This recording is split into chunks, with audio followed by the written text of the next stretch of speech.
Hey guys, welcome to Tech Tricks tutorial. In today's video, I will show you how to solve error 400 in YouTube.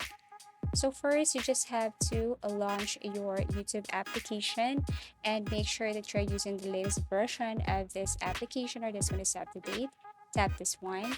And in case you encounter or you see this error 400 in YouTube, what you're going to do here is to simply exit this one first and then go to your phone settings.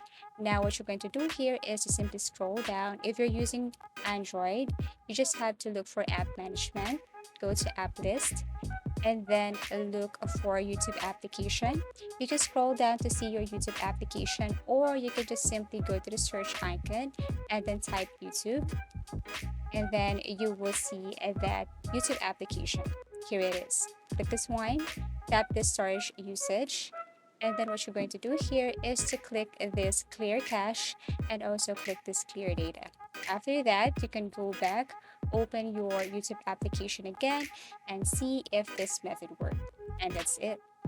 So I do really hope that this video helped you. Thank you for watching and see you again in our next video tutorials.